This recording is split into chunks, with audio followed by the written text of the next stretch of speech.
there'll be a lot of call for artists, or there'll be a lot of buzz around it, even like for volunteers. I barely saw anything this year. What happened? And as far as um, the exhibits, most of the exhibits were out of Toronto. They were in like Etobicoke, like Humber campus. Oh, Like, well, that's dumb. yeah, nothing. They decided that this year they didn't want to, because last year they said they had overly dense population of people going to like Harbourfront Oh, too and bad. Yonge Street for the 2 nights. So they said this year they wanted to take people out into the suburbs so that that downtown wasn't as congested. So I don't know, What bullshit. but it wasn't popping this year. But this year, but I still had a good time with the little that I saw. I took mushroom, a high potency strain that's called penis envy, and I will not lie, I could have sworn I saw lizard people, skinwalkers. I looked at my, Daddy's not pleased. one of We my should get this on tape, honey. one of my friends who I was walking with like held my hand. I was like, "Don't touch me!" And another friend said, "What's going on?" I was like, "This motherfucker isn't real." One of the good things I like about mushrooms is that it it's not like cannabis where it lasts very long into your system. Once it's worn out, it's worn out, and it's usually typically about 3 to 6 hours. And when once the hallucinations are over, it's over. But if you are if you're spiritually secure and you are someone who you are like you have good faith, you have a strong personality, it's good. Like if you're someone who you're going through a lot, even though they do use psychedelics to treat PTSD, but if you're going through a lot, especially when you're taking it, it can be, and you're around a lot of energy, around a lot of people in crowds, it can be really bad. Because like I was swearing that I was walking and I was seeing lizard people, but you know what? It was also funny because I was looking at one of the art exhibits, the one at Nathan Phillips, where they lifted up the floating. Because I don't know if you know this, but Nathan Phillips, that entire area, it's floating. It's it's um it's on stilts, Okay. and so they lift up the stilts so you can see what it looks like underneath. And they had like random artwork and stuff there, and that's been there for years. And so in my head, I could have sworn I saw little people running around, and I said to my friend, "I wonder if munchkins live there when it's covered." You must have been very entertaining last night. It was a lot of fun. I didn't get in until around 4:30 in the morning, but I had a lot of fun. Wait, let's get started here. Well, yeah, let's Daddy get was started. long gone asleep by that time, of course. They say opposites attract. Well, how about these opposites? Daddies and sons. You're listening to Daddy and Son. A podcast where we explore the dynamics of daddy and son relationships, multi-generational views. And everything else in between.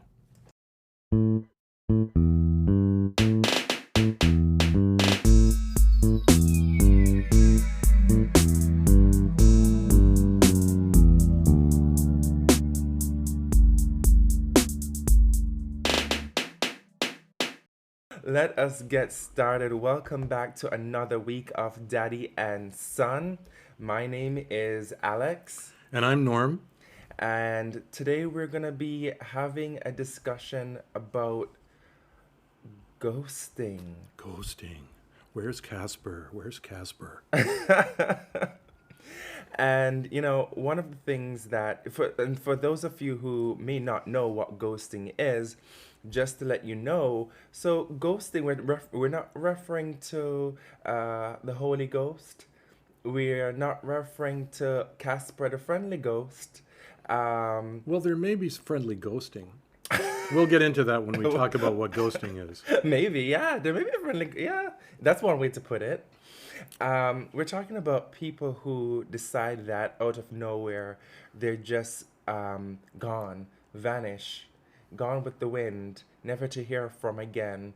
Um, when you have tried to build a connection, whether that's over text or in person.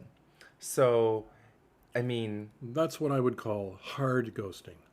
But I'm going to submit there are other types of ghosting. And hard not being what people might think about hard. It's where there's a sudden break or there's a clear break and it's never going to be, you're never going to revisit with that person. yeah. But I think there are other types of, there are people you have in your life that you don't hear from very often who might go 2-3 months and then they drop you an email or a text. That's And that's kind of true. that's a different kind of ghosting. It's not a rejection in the way what I call a hard ghosting is, but it's also you kind of think, why are you talking to me right now, kind of thing. Well, you know what? I am the type of person where I do a cleanse of my contact list every 2 to 3 years. So literally, I literally take my contact list, I pull a CSV file of that in Excel, and I go. You're a techie. Most people just get a piece of paper and scribble down through the lines. What year is it? 1992. Well, Daddy used to do that. With your phone book. Yes. I remember my mom used to have one of those. Well, I did too. She bought at the dollar store.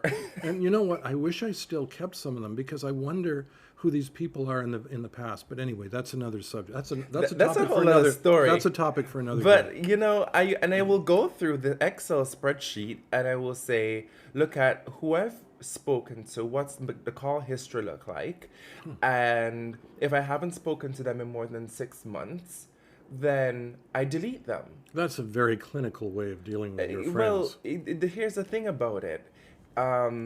You pay for with the Apple ecosystem, you pay for storage. And what a lot of people don't know is that your contact list also does make up a portion of your storage. Yeah, a very small portion, but yes, if you're trying to save a few cents a month, I think that's a great idea. I think there's probably more psychological benefit to doing what you're suggesting. I think it's a good idea, by the way. I don't know that that's a rather sort of management, way of dealing with it. But hey, Well, if it works for you. Well, yeah, I consider myself to be a destitute millennial. So Yes, son.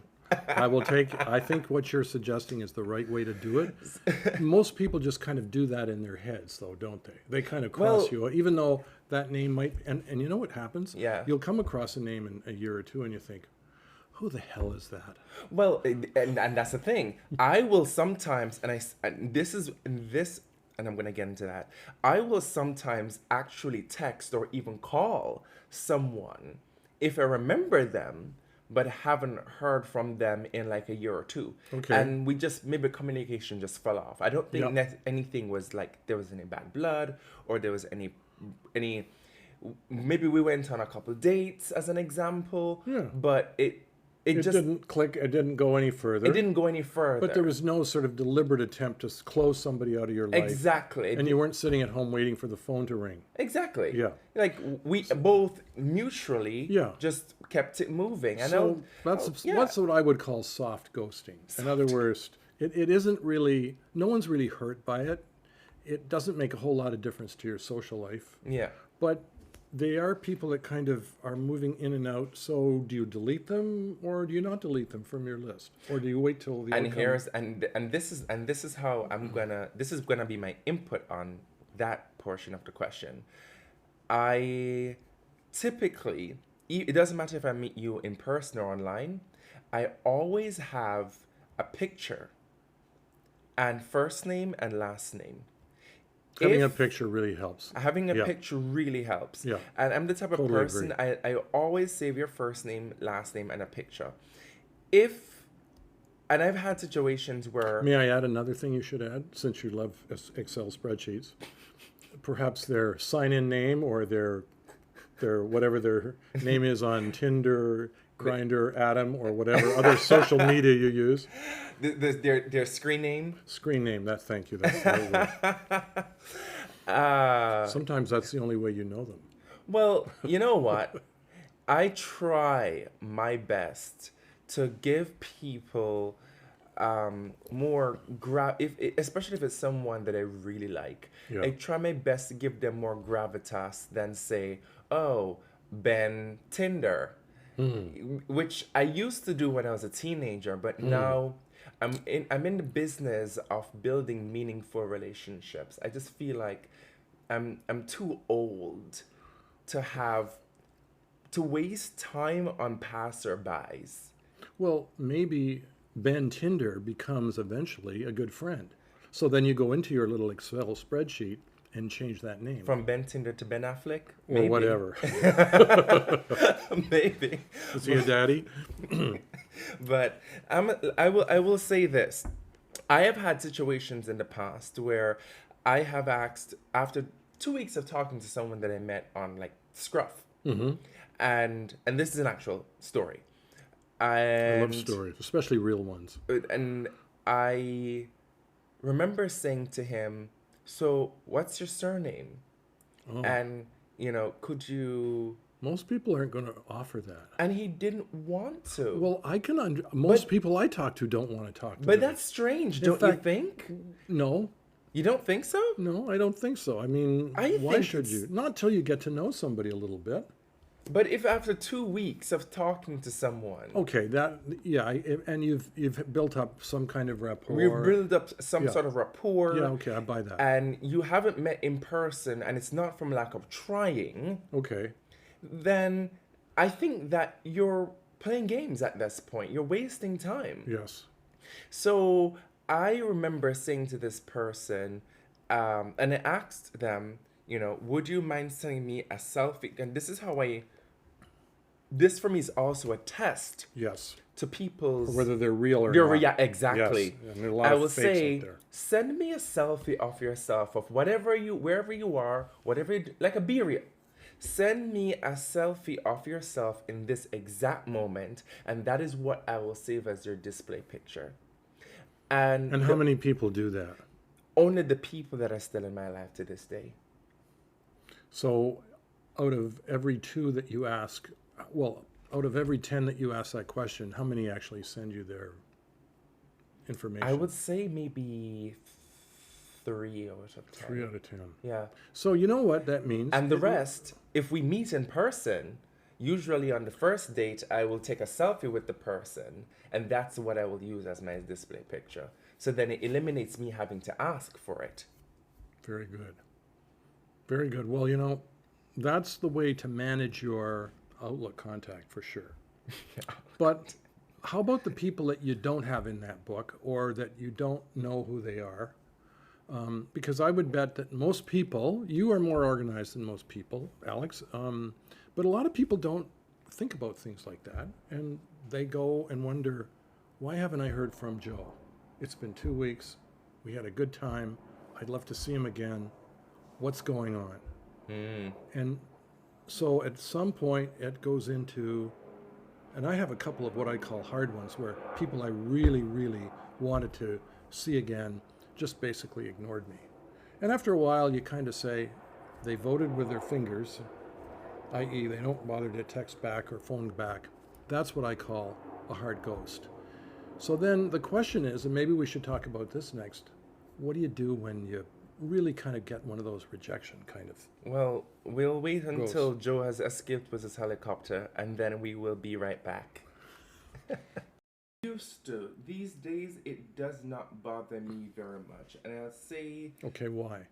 Because I'm at a point in my life where I've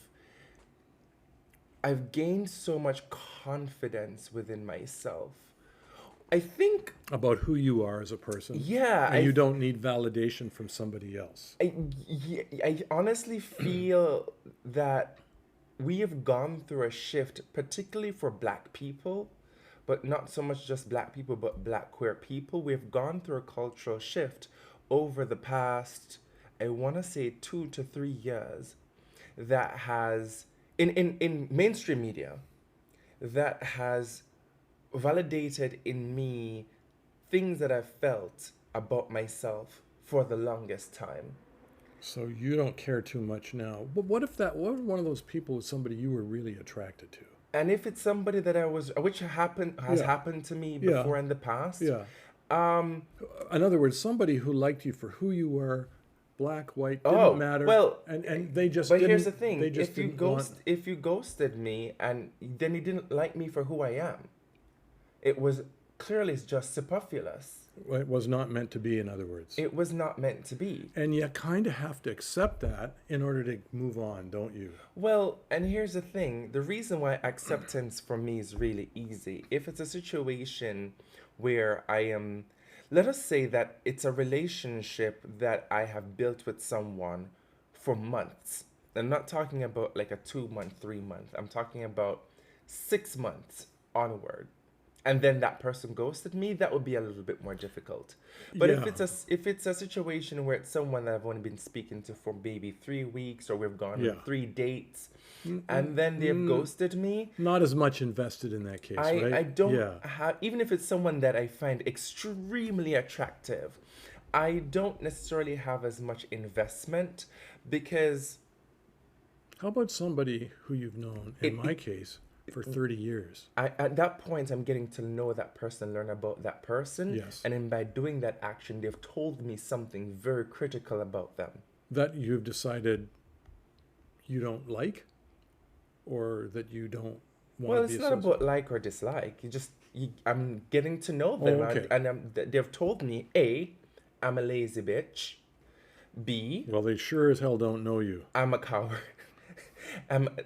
Not me, them. Oh, They're a lazy bitch. B, they're a coward. And C, they well, then in that case, lack you're glad they've ghosted you. they lack the skills to be able to have meaningful Fair enough. communication with another human being. So- So in that case, I'm like, that's not somebody I needed to have in my life Well, any damn. you're more likely to ghost that kind of person than vice versa. And I have been known to do so. Yes. So ghosting works both ways, but I'm trying to get to how do you deal with someone who's done it to you, That you've known for a long time. especially now this is when, and because I'm a daddy, I can identify with. I do know some people I've You've known seen for. things for a longer time, of course. I've had a friend who I've known since the late '80s, who about 3-4 years ago just stopped returning phone calls and text messages, and it just became obvious that he had moved on. And I'm thinking, Is he alive? why? He's very much alive.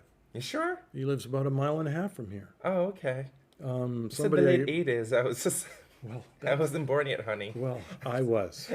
I was just like, somebody listen. should check up on him. Well, actually, it's funny. Every now and then, I run into him on the street, maybe once a year. Oh, and since then. we chit chat as though we saw each other yesterday. It's a weird kind of ghosting. Huh.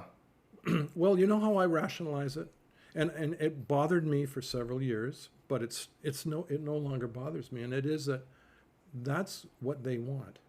That's Well- best for them, and they don't see anything else. And I thought, okay, then hey, you got to accept that. Well, you know what I would say? But I went through a grieving process, though. That's something I got to the point where I finally accepted that was what they wanted. And Oh that's the yeah, way it was because gonna be. especially if it's such a close friendship, Yeah, it's like a death.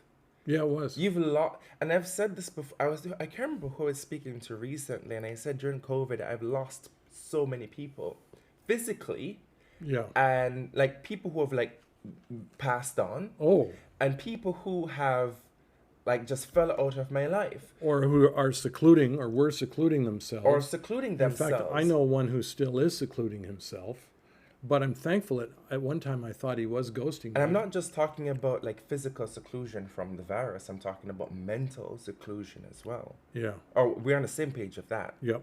Yeah.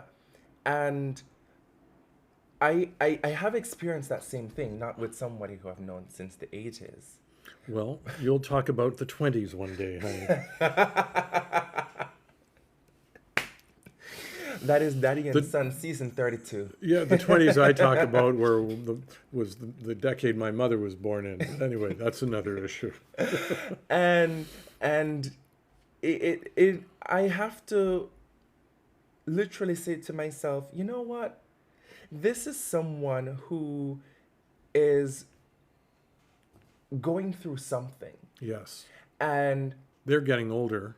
No, and so oftentimes I will be frank. You've said this to me before that I'm very direct. Yes. Like I will, if I see that person again in real life, and we bump into each other and we're talking like we're kikiing, like everything is grand and we're still like great friends who would pick up the phone and call each other, I will ask, hey, what happened? What happened? Yeah. Why? And that's a fair question. And listen, when you've done that, have you ever got an answer that you accepted or that you took for a real answer? I've gotten answers, but not answers that I've taken seriously. Okay. And when I get an answer that I don't take seriously, I do not probe further. Let me suggest that you go into your Excel spreadsheet and you hit delete. Well, why not? I mean, you know that they're not interested, right? I try to meet people where they're at. So that's a really good point, and that is what I was trying to get at earlier. Yeah. Where you have no choice but to do that, right? Yeah. I mean, otherwise you're dreaming.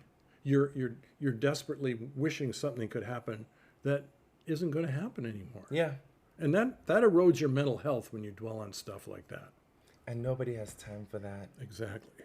Nobody has time for that. And I will say this. Sometimes even I have been on the flip side of that. Okay. Where I am the one who is mentally reclusive. I've been through a period of that in my life because I've had so much happen to me in such short succession that I just needed... Well, your breakup. My breakup, yes. Lost two parents, yes. 1.5 years apart from each other. It's like, it's a lot. You had a lot of change. A lot of moving. Yes. A lot of change in such a short period of time. And I felt like I needed... This was one of those journeys or that particular chapter in my life. You needed to cocoon. I needed to cocoon to process on my own. I've always been the type of person, you know this about me, I live vicariously through the people around me. It's probably part of the reason why I surround myself with a lot of more mature companies. Like you, Daddy. Thank you. I'm honored. Ladies and gentlemen, you should see his face when he said thank you. So pleased. All right. Let's get serious here. This is a serious podcast. But yeah, I have been in that position before. And the one thing that I do now, today, maybe if you asked me 3 years ago if I did this, I'd say no. But now, what I do is, even if it's someone that I don't speak to very often, and you've seen this with me, like I will probably disappear for like a month, and then I will reach out to you and I'll say, Norm, I appreciate you and I love you. Well, I had never ever thought in those cases you were ghosting me. I mean, I just accepted, hey, we're all busy. I've got another friend who lives up in the suburbs. I haven't talked to him for 2 or 3 weeks. Now, why is that? Well, he was traveling. His mother visited from out of town. Yeah. He has a very busy job where he's doing more overtime. Hey, you kind of, like you said, you accept people where they're at. Yes. And so every circumstance is different. But my suggestion is watch and listen to what other people are saying or not saying about their life. And when they, in your case, where they didn't give you a straight answer, you say, wait a minute. There's nothing there anymore. There's nothing there anymore. And in some cases, believe it or not, you can outgrow people. Yeah, for sure. You can move your and your they life outgrow as, you, or yeah. they just say, hey, listen, he doesn't fit in my life anymore. Norm's a nice guy. Alex is a nice guy. There's nothing wrong with him. I'm going elsewhere. And then there's some people that because of external circumstances, i.e. politics. I mean, how many people do you know that you've lost to like Trumpianism as an example? And I'm not saying... I have friends in the U.S. that are more in that situation than here personally, but yeah. But you know how it is in the U.S. The girls sneeze, we catch a cold. So I'm just from that perspective. By the you, way, Mr. Trump has a chance of becoming the next U.S. president, so let's not talk about that right now. It is a very bothersome topic. But going back to no, Daddy, no, but no, no, but seriously, like, how many people do we know that in the past few years, whether it's um, politics or like their values have changed, or maybe of course, they've, like, as an example, a divisive topic, vaccination, right? And they're you've lost friends over a topic like that. honey, don't even that's a Well, whole you know other what? podcast. You know what? Now, come to think of it, I remember during COVID, a couple of friends who I thought were unnecessarily reclusive, and I just didn't like their approach to the whole COVID thing. Yeah. So that was an issue where we disagreed on, in this case, how much socialization was acceptable. Yeah, but people won't agree to disagree. Some people will really take that to heart, or they have, like, something toxic within them has awoken, and that has nothing to do with you. It's external factors that has influenced them. You had said something key. It's not about you, it's about them. It's about them. And that is I think what we need to talk about next is how do you move beyond the ghosting? Well, here's the thing. And that's one of the things. Okay. And before we even jump into that, I want to close by saying this. I think that some people, you really have to just cut them out your life, and, like, no full stops, because they're taking more energy from you than they're giving back. Do not pass go, do not click 200. You just, no explanations needed. You just and cut when them. do you and when are the times that you do that? When it is becoming devaluing to you, and or de-energizing. Or de-energizing. Absolutely. When it has become to the point where the toxicity Yeah. of, maybe this person once brought great value to your life, but when it gets to a point where the toxicity of being around that person, friend, lover, friend with benefits. Hey, I've had friends with benefits in my life that I've had to cut. I have friends without benefits, and I've had to cut them. I'm not even, it's okay. So quick anecdote before, we move on. No, quick anecdote. So there was this guy that whenever I'm single, when I'm not in a committed monogamous relationship, we used to hook up all the time. Phenomenal sex. Phenomenal. And then now that I am in a single phase again, I met up with him once, realized how great the sex was, but also in the same realization, realize how unfulfilled. So really the sex wasn't all that great when you think about it. No. The sex was phenomenal. But it wasn't fulfilling emotionally. And I'm going to tell you something. As you get from dark hair to gray hair, or light hair to gray hair, you soon begin to realize that if it isn't emotionally satisfying, you really don't want to pursue even the sex part of it, because it really doesn't give you much. That is true. And granted, this is someone that's 10 years my senior. Well, he's almost like an older brother, honey. He's not a real daddy, in my opinion. Oh, no, he's not a daddy, but he did remind me of one thing. Being older doesn't mean you're mature. Just means you're old. That's a great way to pause. And we will be right back.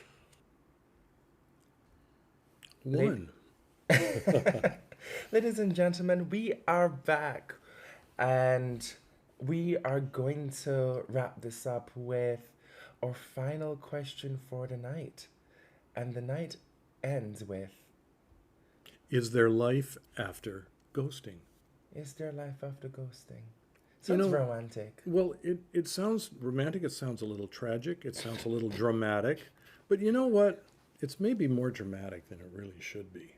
I mean, when you think about it, how many people in a normal lifetime, how many people do you come into contact with that you may see for an hour, a day, a month, a year, that you literally, let me tell you, when you become a daddy, you've forgotten most of those people.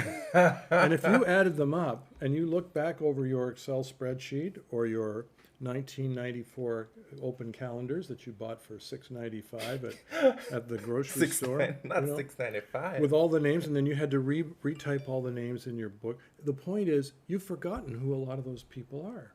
That is true. And that's sort of, I don't think that's really ghosting. I mean, I think that isn't what we were talking about. You know what? I think that is ghosting, and it's a type of ghosting. It's a type of ghosting, yeah. Like you like to said earlier, soft ghosting. That's very soft. I don't like very soft, but anyway, I digress. We digress, but you know, here's what I think. There is life after ghosting. For sure. Much like I said, sometimes you gotta just meet people where they're at. And even for those that you can't,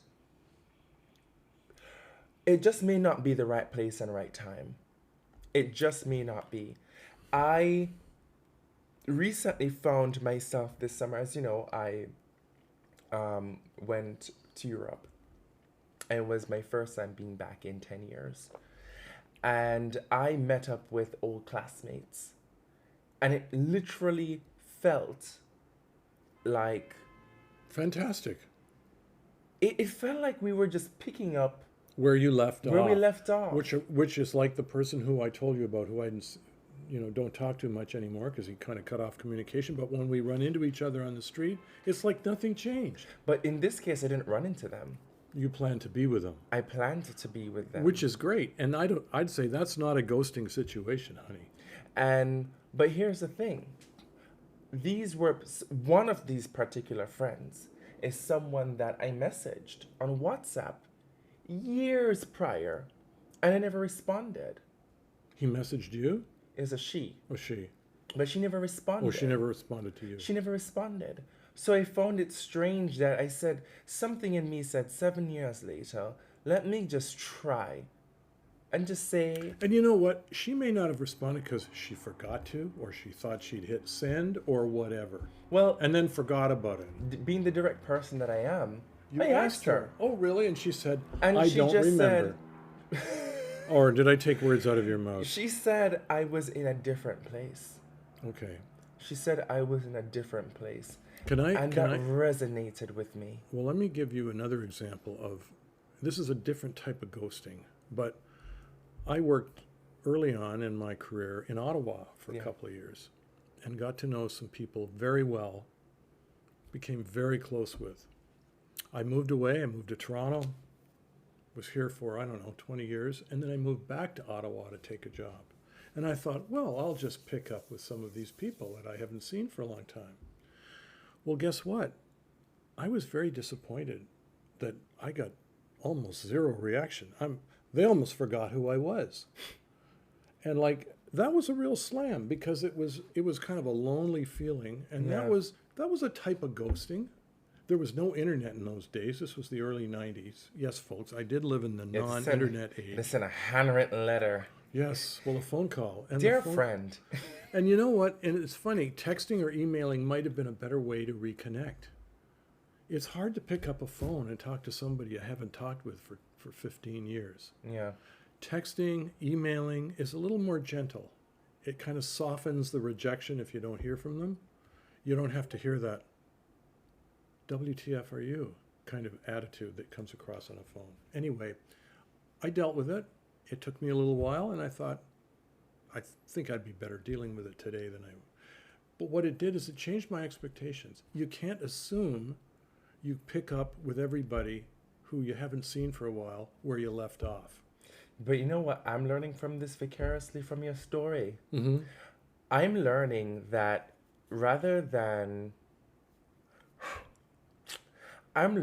it's imperative to maintain even long-distance relationships, whether that's romantic, platonic, political, business, professional.